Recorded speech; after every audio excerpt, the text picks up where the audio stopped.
안녕하세요. 오늘은 공부 잘하는 법, 학습법 가르칠게요. 공부가 뭐냐. 공자님이 한 말이 딱 공부를 정확히 정의했더라고요. 배우고 익히면 기쁘다. 이 세 가지예요. 정확한 표현이에요. 배우고 익히면 기쁜데 왜 기쁘냐? 시험 잘 보니까. 시험은 여러 가지 뜻이 있어요. 내가 알고 있는 걸 발표하는 것도 시험이고, 영어를 배우고 익혀서 미국 사람과 같이 얘기했다. 이 마지막이 시험인 거죠. 배우고 익혀서 책을 잘 보게 됐다. 배우고 익혀서 시험을 잘 봤다. 결과가 나와야 공부라는 거죠. 배우는 것만 해도 공부가 끝난 게 아닌데, 현재 굉장히 많은 학생과 학부모들은 배우는 게 공부의 거의 대부분인 줄 알아서 어떤 학원, 어디 이런 거 굉장히 중요시 여겨요. 근데 그거는 전체의 30% 정도밖에 안 돼요. 근데 첫 번째 배우고, 두 번째 익히고, 세 번째 시험 잘 보고. 요 세 가지가 90%가 이게 아니고요. 사실 이게 30%예요. 30, 40, 30 정도의 비율로 생각해 주면 되는데, 이거를 90으로 생각하기 때문에 애들을 잡는 거예요. 애들을 모든 학원을 다 보내야 돼요. 전 부모님들한테 꼭 어떻게 얘기해 주냐면은, 애 따라서 애 커리큘럼대로 일주일만 따라가 봐라. 당신 병원 간다고 그래요. 병원. 다 해야 돼. 다. 어떻게 영어 안 할 수 있나요? 해야죠. 수학도 해야죠. 발레는 기본 아닌가요? 남자는 태권도도 해야죠. 수영은 기본이죠. 피아노 기본에 미술학원 안 다니면 어떻게 해요? 속독학원에 무슨 학원. 초등학생이 거의 파김치가 돼서 돌아오는데, 어른식으로 얘기하면 근로기준법 위반이에요. 완전히. 과로사. 그렇게 해서 결과가 좋으면은 괜찮은데, 그렇게 했을 때 결과는 철저하게 중3, 고1 되면은 학습 기피증이라는 병이 걸립니다. 학습 기피증. 배우는 거에 대한 거부예요. 배우는 게 얼마나 좋은 건데. 왜 해외 여행 갔을 때 재밌어요? 안 가본 데 가서 그래요. 여러분 서울 사는 사람들인데 서울 여행하면 재밌나요? 그저 그래요. 늘 보는 데인데 뭘 재밌어. 그쵸? 근데 파리 가면 재밌단 말이죠. 파리 몽마르트 언덕 가면 재밌는데, 몽마르트 언덕에서 장사하는 사람 거기 갈 때 재밌어요, 재미없어요? 맨날 장사하러 가는 거예요, 그냥 거기. 자, 모르는 걸 알아간다는 게 얼마나 즐거운 건데 그 즐거움을 완전히 망가뜨리고 있어요. 특히 요새 독서에 대한 즐거움을 없애는 사람 너무 많거든요. 독서도 과목이 되는 거예요. 책 읽는 즐거움이 또 없어져, 이제. 큰일 났어. 강조하면 강조할수록 거기서 즐거움이 없어지는데 거기서 잘 될 수가 있겠냐는 거예요. 왜 하는지도 모르고 즐겁지도 않은데 거기서 좋은 결과가 나올 리가 없다는 거죠. 이 세 가지를 쭉 한번 볼게요. 저는 학교 교육이 제일 중요하다고 생각해요. 학교 교육이 제일 중요한 첫 번째 이유는 다른 거 아니에요. 학교 교육이 제일 중요한 첫 번째 이유는 학교에 있는 시간이 제일 많아요. 제일 많이 있기 때문에 거기서 어떤 생활을 하는지, 거기서 어떤 퍼포먼스를 얘가 내는지가 굉장히 중요하다는 거죠. 과외 공부가 중요하다고 생각하는 애들은 학교 수업 시간에도 과외 공부를 하는데, 그러면 얘는 알차게 배워야 되는 학교 수업 시간에 해야 되는 걸 잘 못한다는 거예요. 이런 경우도 있어요. 학교 수업 빼먹고 해외 연수 가는 사람들이 있어요. 그것도 별로 안 좋다고 생각해요. 기본적인 성실성이 없어져요. 성공하는 대부분의 원칙이 있어야 될 때 있어야 되는데, 학교도 있어야 될 때 있어줘야 돼요. 꾸준하게 그렇게 해야 되는 게, 모든 사교육은 학교 교육을 정상화시키기 위한 보조수단으로 이용하는 게 전 제일 좋다고 생각해요. 물론 학교에서 실력 없는 선생님이 가르칠 때가 있다 하더라도 그 수업 시간에만큼은 열심히 배워야 된다는 거예요. 그리고 익히는 거, 배우는 것만 좋아하고 익히는 거 못하는 애들의 대부분의 현상이 어떻게 나오냐면요. 학원 열심히 다니느라고 자기 혼자 익힐 시간이 없어요. 자, 배우기만 하는 거예요. 수영, 예를 들어 수영을 얘기한다 그러면 계속 텔레비 통해서 선생님한테 이렇게 하는 거다 하는데 물에 들어가서 자기가 연습할 시간이 없으면 막상 수영을 할 수 있을까요, 없을까요? 못해요. 영어는 이렇게 푸는 거고 문법 계속 배워요. 근데 한 번도 자기 입으로 얘기를 못해요. 수업 시간에 좀 하는 거 빼놓고. 언어가 그렇게 해서 내 거가 될 수 있을까요? 굉장히 오랜 시간 동안 듣고 써보고 해서 익숙해져야 돼. 운전도 마찬가지죠. 운전하고 해서 처음에 배울 때 열심히 배웠지만 신이 나가면 운전 잘 되나요? 연수 통해서 익히고 차고 다니다 보면은 하나도 어렵지가 않은 건데 익히는 시간을 너무 무시하는 거죠. 그렇게 돼버리면은 시험을 잘 볼 수가 없어요. 즉, 예를 들어서 이제 필기 시험 같은 경우로 보면은 딱 시험 문제를 바꾸고 그래요. 아, 이거 선생님이 나온다고 그랬는데. 그거예요, 거기까지. 풀지 못해. 이거 나온다고 그랬는데. 야, 그 선생님 문제 잘 찍네. 이거 중요하다고 그랬어.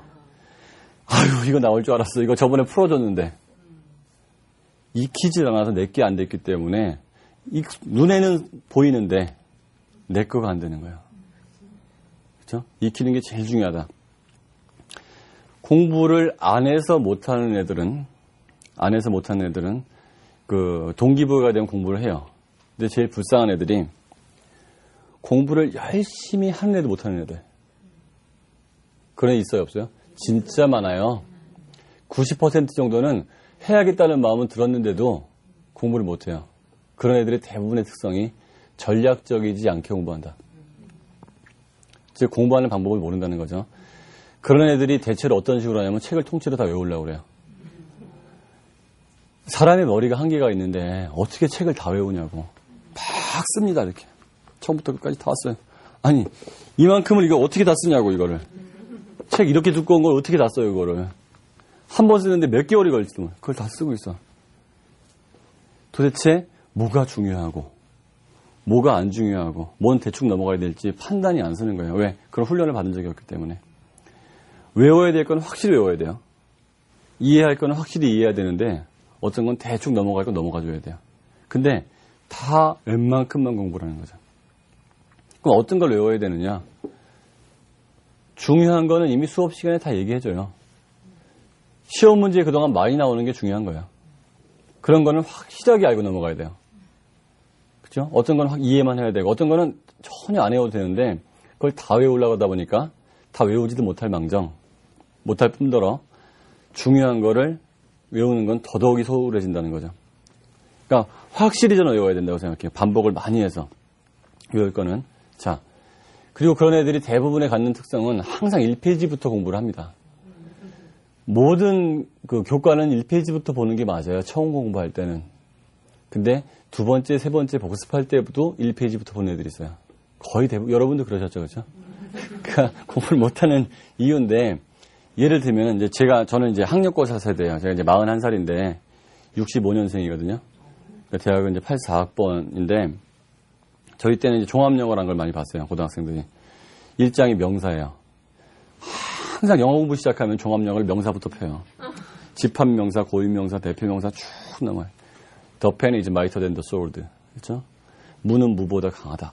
그렇죠? 더 플러스 명사 이렇게 나오는 거. Only brave deserve beauty. 용감한 사람이 미인을 얻는다. 이거 열심히 외워요. 조동사쯤 문법 넘어가기 시작하면 이제 피곤하기 시작하다가 시제쯤엔 덮어요, 책을. 그리고 다시 영어 공부 시작해야 지금은 조동사부터 보면 되는데 또 명사부터 봐. 책을 보면 앞에가 시커매. 뒤는 하얘, 그렇죠? 수학으로 치면은 집합. 여집합, 공집합, 교집합 확실하게 공부하다가 함수쯤 가면 피곤해지기 시작해요. 미적분 가기 시작하면 완전히 포기하다가 저 뒷부분의 확률 통계는 시험 문제 나오지 마라. 이거 본 적도 없어. 하얘, 그렇죠?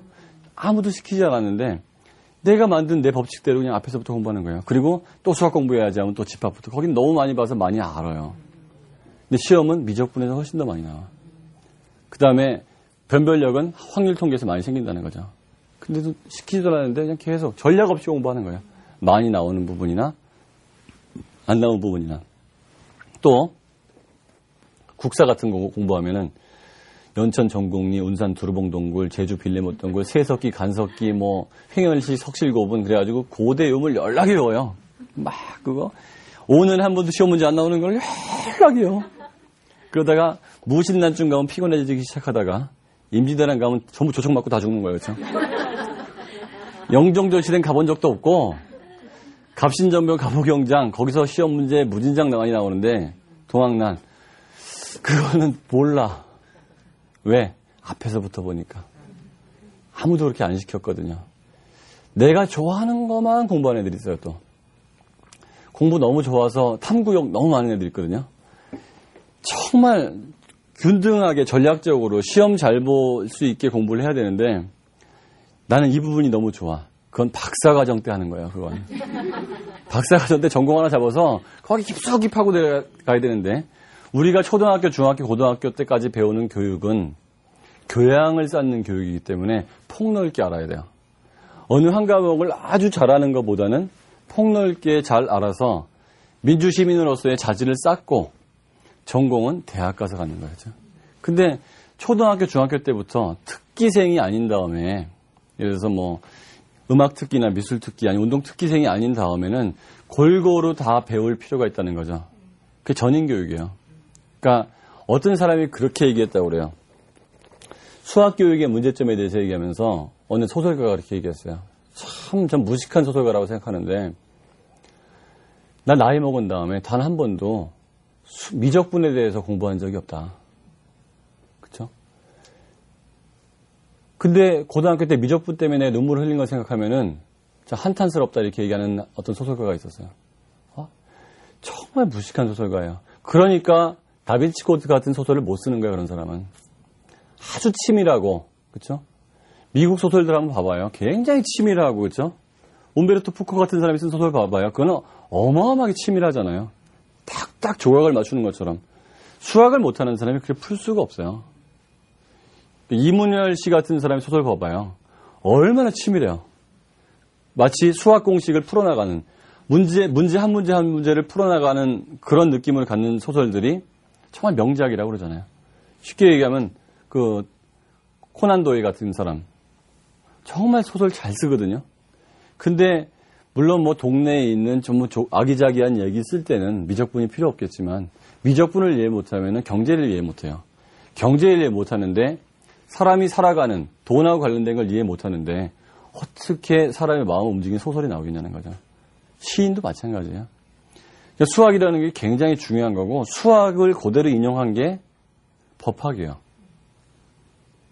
정의서부터 법 해석이 수학은 정의가 있고 공식이 있고 풀이 과정이 있잖아요.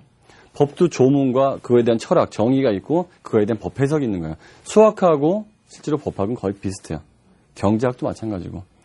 근데 내가 그걸 안 했다고 해서 초등학교 때부터 글쓰기만 가르쳐가지고 좋은 소설가가 나오겠냐는 거죠. 그건 아니라는 거죠. 그렇죠?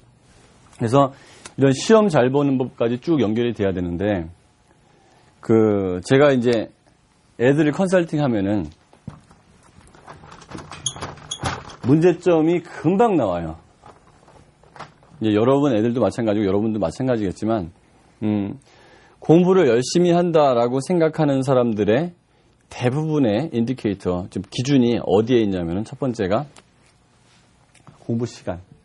굉장히 중요한 거예요. 우리 애는 뭐 5시간씩 공부해요. 학원도 다니고 공부하는 시간. 그러니까 나 오늘 열심히 공부했어. 여러분 학창시절로 한번 생각해 보자고요. 열심히 공부했어. 나 오늘 10시간이나 공부했어. 너 오늘 몇 시간이나 공부했니? 아침 7시부터 저녁 8시까지 공부했어. 11시간 공부했어. 야, 쉬지도 않고. 그렇게 하면은 성적이 잘 오르나요? 오를 수도 있고 안 오를 수도 있어요. 물론 공부를 안 하는 것보다는 해야 성적이 오르는 건 당연한 거예요. 그렇죠? 전혀 안 했는데 성적이 오를 수는 없어요. 근데 어떤 친구는 10시간을 공부했는데 책을 50페이지를 봤고 어떤 사람은 7시간을 공부했는데 책을 100페이지를 봤어요. 누가 더 공부를 많이 한 건가요? 100페이지 본 사람이 공부 더 많이 한 거예요. 공부 시간이 제일 중요한 건 줄 알았더니 시간보다는 공부한 양이구나.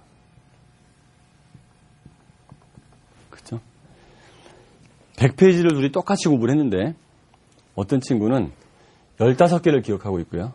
어떤 친구는 5개를 기억하고 있어요. 누가 더 공부 많이 한 거예요? 15개 공부한 사람.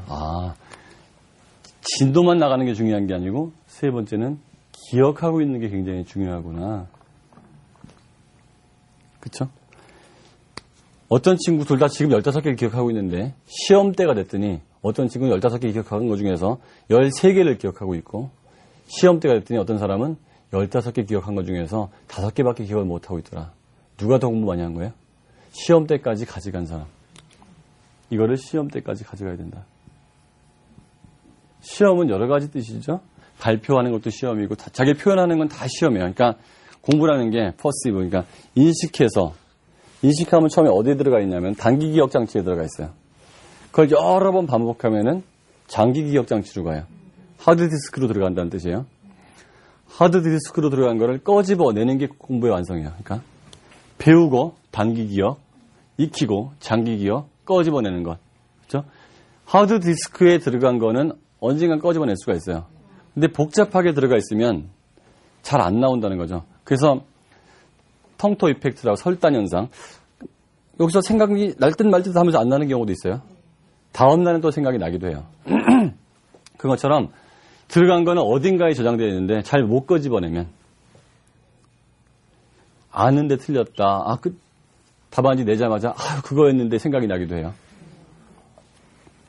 그런 현상들이 이런 거를 이해해야 된다는 거예요. 그러면은 이제 공부 시간부터 한번 생각해 보자, 그죠? 도대체 계속하는 게 좋으냐, 쉬어가면서 하는 게 좋으냐? 전 쉬어가면서 해야 된다고 생각해요. 그러니까 특히 어린애들 같은 경우에 너무 무리하게 공부시키는 거 별로 오히려 도움이 안 돼요. 제가 알고 있는 한 애가 이제 고등학생 케이스예요, 이거는. 늘 전교 2등만 해요. 정말 얘는 전교 1등 한번 하고 싶어서 막 정말 안달이 났어요. 근데 얘가 어떤 상태냐면은 너무너무 훌륭해요. 실력도 좋고 열심히 해요. 그러니까 체력의 한계까지 항상 공부해요. 몸이 견딜 수 있을 때까지 공부해요. 그러니까 그 다음에 너무 그 공부를 열심히 하겠다는 동기부여 다 돼 있어요. 그러니까 앞에 있는 그 멘탈은 돼 있는 거예요. 근데 공부 방법을 몰라. 너무 열심히 하는데 얘네학교 전교 1등이 거의 전국 수석 수준이에요. 그러니까 운이 되게 없는 거죠. 재수가 없는 거예요, 정말로. 왜 그런 학교에 갔어? 딴 학교 가서는 1등 하랬는데. 그러니까 1학년인데 보니까 이과로 가면 서울 의대 오는데 문제 없어요. 문과로 가면 서울 법대 가는데도 전혀 문제가 없을 정도로 훌륭한데 그 학교 1등보다 못할 뿐인데 학교를 다니면서 자기도 1등 한번 해보고 싶을 거 아니야. 그래서 제가 이제 쭉 봤어요. 네가 체력의 한계까지 공부하니까 일단 공부 시간은 계속 못 늘려요. 공부 시간 더 늘리면 병원 가야 되잖아요. 그렇죠? 그럼 뭘 해야 돼요? 효율을 높여야 돼요. 효율. 자, 전 이거 굉장히 중요하다고 생각하는데 뭐 경제학과를 나와서 그런지도 모르겠지만 efficiency. 일을 집어넣었을 때 몇이 나오느냐. 그러니까 쉽게 얘기하면 부산을 가려고 그러는데 어떤 사람이 굉장히 열심히 땀을 흘리면서 뛰어가요. 그러니까 효율이 있는 거예요, 없는 거예요? 없어요. 그렇죠? 어떤 사람은 자기가 운전하고 5시간 동안 가요. 그거보다는 효율이 있어요. 그렇죠? KTX를 타면은 3시간이면 편하게 앉아가요. 그렇죠? 비행기를 타면 1시간도 안 걸려요. 효율이 여러 가지 쓰는 방법이 있는데 내 방식을 굉장히 고집을 해요. 대부분 익숙하니까. 지금도 고속버스 타는 거 좋아하는 사람 그거 타요. 익숙하니까. 익숙하지 않은 거 시도하기 힘들단 말이에요. 그래서 얘한테 걱정하지 말라고 딱 그랬어요. 효율을 높여준다. 첫 번째로 한 게, 전 음악을 들으면서 공부하라고 했어요. 그것도 바로크 시대의 클래식 음악. 자, 여기서 좌뇌우뇌 학습법이 나오는데, 사람의 뇌는 레프트 사이드하고 라이트 사이드가 있어요. 좌뇌가 있고 우뇌가 있는데, 이 좌뇌가 받아들이는 거는 언어. 그러니까 영어 잘하는 애들은 좌뇌가 좀 발달하는 거예요. 똑같이 배우는데도 빨리 하는 애들은. 그 다음에 음성. 그러니까 문자와 음성 이런 것들, 글자로 된 것과 그러니까 사람 말 같은 거. 우뇌가 받아들이는 거는 영상, 그림 같은 거 아니면 화면, 그 다음에 음향. 시끄러운 소리, 맑은 소리, 그러니까 의미가 없는 음향들, 이거 운해가 받아들여요. 근데 이 음향 중에서 그 바로크 시대의 클래식 음악은 그 사람의 기억력하고 집중력을 높여줘요. 작게는 5%에서 많게는 한 20% 이상까지. 그러니까 음향이 사람의 기억력을 높여주는 가장 쉬운 예는 그래요. 여러분들 지금 조용한 상태에 돼 있는데 이건 칠판은 아니지만 이 칠판에다가 제가 쇠로 만든 손톱을 끼고서 이게 긁는다고 생각해봐요. 이렇게 계속 긁으면서 수업을 하면 수업 내용이 들어오는데 이상한 음향이 들어오기 때문에 그렇죠? 집중력하고 기억력이 굉장히 감퇴하게 돼 있어요. 그러니까 네거티브한 요인은 바로 이해가 되시죠? 그러니까 시끄러운 상태에서 막 공부 잘하기가 쉬워요. 어려워요. 그러면 조용한 상태에서는 그보단 잘 되죠. 근데 거기에 좋은 음향을 넣어주면 그러니까 백화점 같은 데서 잔잔하게 음악 나오죠. 음악 크게 나와야 잔잔하게 나와요. 잔잔하게. 한참은 골똘히 생각할 때는 안 들리다가 또 가만히 있으면 들리고 그죠. 그게 사람을 거기에 오래 머물게 한다는 거죠. 오래 머무른다는 건 지구력이 생긴다는 거예요. 사실 백화점이 얼마나 안 좋은 동네인지 아세요? 백화점에 오래 갔다 오면은 피곤해요, 안 피곤해요? 피곤해요. 희한하게 백화점에만 갔다 오면 딴 데 있다 온 것보다 훨씬 피곤하죠. 네. 같은 시간을 딴 데 보내는 것보다. 왜 그런지 아십니까? 백화점에는 악한 기운이 가득 차 있어요. 뭐냐면 사고 싶은데 못 사는 그 괴로움. 그게 그 안에 가득 차 있는 거예요. 아 진짜로. 똑같은 2시간을 영화를 딱 보고 나온 거예요. 재밌는 영화. 나올 때 어때요? 개운하죠? 네. 똑같이 오히려 갇혀 있었는데도 나오면 개운한데 백화점에 있다 나오면 거기 땀도 나고 피곤해. 그거 빨리빨리 나올 거 아니에요? 그거 못 나가게 하려고 음악 계속 틀어놓고 환경도 잘 해놓는 거예요. 오래 계셔야 많이 사니까, 그죠? 그럼 음향을 그렇게 이용을 많이 한다는 거죠. 정신과에서 음향 이용해요. 그러니까 제가 말하는 이 클래식 음악은 로자노프 박사가 처음에 추천한 건데 지금은 굉장히 많은 심리학자나 교육학자, 정신과 의사들이 쓰고 있는 방법이에요. 바로크 시대의 약간의 반복적인 클래식 음악. 저는 그래서 그것들을 이렇게 쭉 들으면 사람이 굉장히 집중력이 생겨요. 그래서 제가 그거를 로자노프 박사가 추천한 것서부터 심리학 박사들이 추천한 걸 다 이렇게 뽑아봤어요. 그랬더니 곡이 꽤 되더라고요. 그거를 제가 CD로 다 샀더니 한 30장을 사야 돼. 그래서 이거 듣고 하니까 힘들어서 제가 그걸 모아서 이렇게 만들어 봤어요. 애들한테 그걸 이렇게 듣게 하니까 성적이 올라가요. 근데 가요를 듣는 애들은 어떨까? 가요는 의미가 있는 언어가 나오죠? 음성이에요.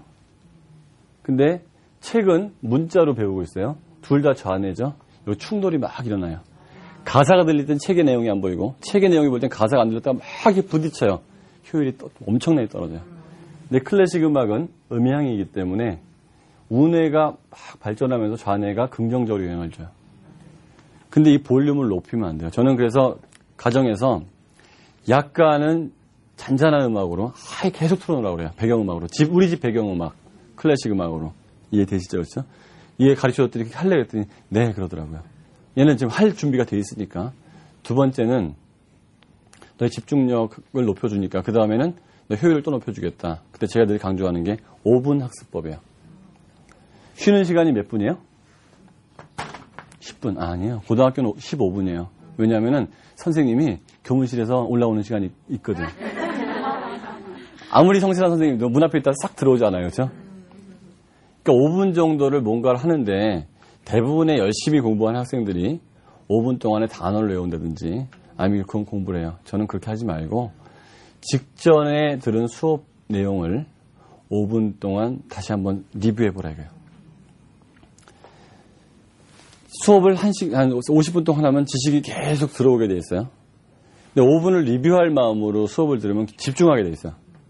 그러니까 집중하는 마음 자체도 굉장히 많은 걸 배우지만 5분을 리뷰하면은 지식이 산만하게 들어왔는데 그게 줄을 쭉 서요. 5분 동안. 그러니까 5분 동안 외우라는 얘기가 아니고 아 선생님이 이 얘기했지. 아 맞아. 아 이 얘기했지. 아 이거지. 그래. 아 이건 이거지. 맞아. 이거지. 이 훈련은 굉장히 사람의 머리를 조직적으로 바꿔놔요. 그러니까 지금부터 여러분도 하셔도 돼요. 늘어요. 그러니까 영화를 보고 나서 5분 동안 그 영화를 리뷰하는 거예요. 바로 나오지 말고.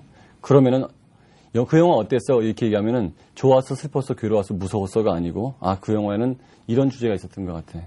그때 거기 주인공 이름은 뭐였는데 이래서 죽었어. 이게 흘러나올 수가 있는데 영화는 많이 봤어도 기억나는 사람이 별로 없거든요.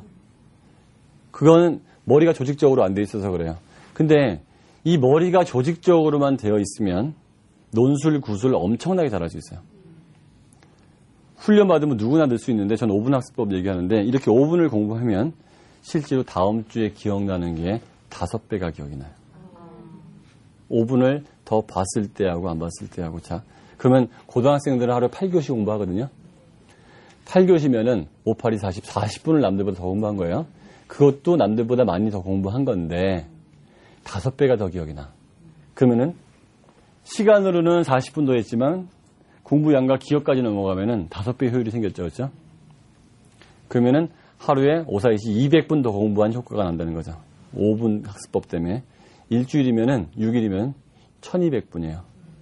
1200분이면 20시간이에요. 20시간.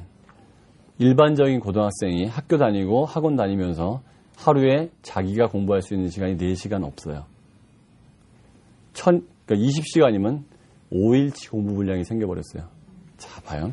얘는 5분 동안 쫙 리뷰를 했는데 결과는 5일치 공부 분량이 생겼어요. 이해되시죠? 효율이 엄청나게 높아지고 있어요. 거기다가 아까 음악 들으면서 한다고 했으니까 효율 또 높아졌어요. 진도 나가는 거, 이제 기억에 대한 얘기 했으니까 진도 나가는 거 하면은 여러분들 전교 1등을 하는 애들은 공부하는 방법을 알까요, 모를까요? 몰라요. 전 자신 있게 얘기하는데 몰라요. 그냥 하는 거예요. 고생하면서 하는 거예요. 목표의식이 강하니까. 그중에 일부는 맞기도 하고 일부는 모르는데도 그냥 하는 거예요. 그냥 땀 흘리면서. 그 결과는 내요. 엄청나게 고생하죠. 제가 그 얘기를 왜 하냐면은 저 중3 때 수석으로 졸업했는데 공부하는 거 몰랐어요. 고등학교 2학년 여름 때쯤에 조금 알았어요. 이거였구나. 대학 들어간 다음에 조금 더 알았고요. 최근에 한 3년간 연구하면서 많이 알게 됐어요. 근데 제가 이 정도였다 그러면은 내분 애들 비슷하다고 봐야겠죠? 그렇죠? 계속 수석만 하고 서울대학교 경제학과 법과 나온 사람이 이 정도였다면 나머지 애들도 모르는 애들이 참 많다고 봐야겠죠. 일부 아는 애들이 있어요. 근데 내 몸에 익혀 있어가지고 설명도 못해요. 그냥 막연하게 자기 몸에 맞는 방법을 아는 거죠. 그렇죠? 자, 제가 고등학교 2학년 때 개발한 방법이에요. 어떻게 했냐면은 시험 때는 왜 진도가 많이 나갈까요? 얘기해보세요. 시험 때 왜 진도가 많이 나갈까요? 다급하니까. 목표의식이 생겼으니까. 잘 봐야 되니까. 여러 가지 이유가 있어요. 여러 가지 이유가 있는데 시험 때 성적이 나오는 그 점수 있죠. 그 점수 때문에 그렇다는 걸 아셔야 돼요. 만약에 시험을 봤는데 점수가 안 나오는 시험을 봤다. 그래도 공부 열심히 할까요? 시험을 봤는데 답도 안 가르쳐주고요. 점수도 안 매겨요. 그러면 열심히 안 해요. 시험은 게임하고 똑같은 거거든요. 테트리스나 아니면 전자오락 게임을 하는데 왜 걔들이 집중하냐는 거예요.